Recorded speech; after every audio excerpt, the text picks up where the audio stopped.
দর্শক, নড়াইলে আধিপত্য বিস্তারকে কেন্দ্র করে দুই পক্ষের সংঘর্ষের সর্বশেষ তথ্য জানাতে আমাদের সাথে যুক্ত হচ্ছেন সহকর্মী আজিজুল ইসলাম।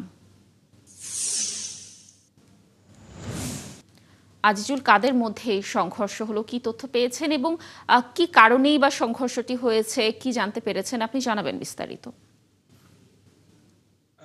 নড়াইলে আমি এখন দাঁড়িয়ে আছি বরকুলা এলাকায়। এখানে আসলে পূর্ব থেকে অনেক আগের থেকেই আসলে এখানে সাবেক দুই চেয়ারম্যান উজ্জ্বল এবং খয়ের, এই দুই চেয়ারম্যানের মধ্যে অনেক আগে দীর্ঘদিন থেকেই আসলে তাদের দ্বন্দ্ব চলে আসছিল এবং দ্বন্দ্ব থাকার কারণে আজকে সেখার পরে ভোর রাত্রে এখানে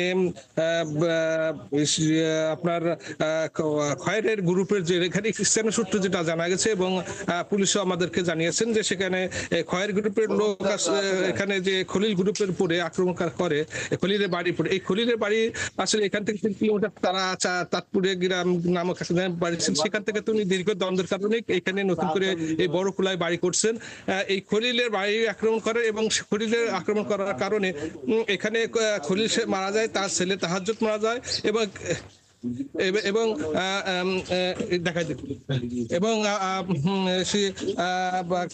আপনার তাহাজ্জুদ খলিলের ছেলে তাহাজ্জুদ এবং ফেরদাউস এখানে ঘটনাস্থলে মারা যায়।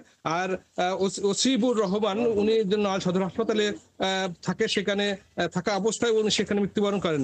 এই মুহূর্তে আমি একটু জানিয়ে রাখি, এখানে আমরা সমর্থিত সূত্রে যেটুকু জানতে পারছি এখানে আরেকজন মারা গেছেন, সেটা হচ্ছে মুন্না শেখ।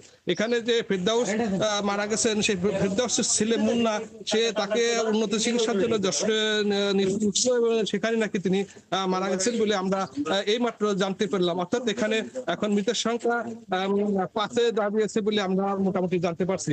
আর এখানে যে গ্রুপের এখানে দুই সাবেক চেয়ারম্যান, সেই সাবেক চেয়ারম্যানের যে দ্বন্দ্ব, এই দ্বন্দ্ব কিন্তু আসলে দীর্ঘদিনে। এখানে উজ্জ্বল চেয়ারম্যান এবং খায়ের চেয়ারম্যান, এবং এই খায়ের চেয়ারম্যানের একটা গ্রুপ, এই বড়কুলা একটা গ্রুপ খলিল এবং অন্য একটা গ্রুপ নিয়ন্ত্রণ করতো ওসিবুর, এবং এই ওসিপুর এবং খলিলের মধ্যে দিয়ে দ্বন্দ্বের কারণে আসলে এই আজকের এই মৃত্যুর কারণ বলে জানিয়েছেন।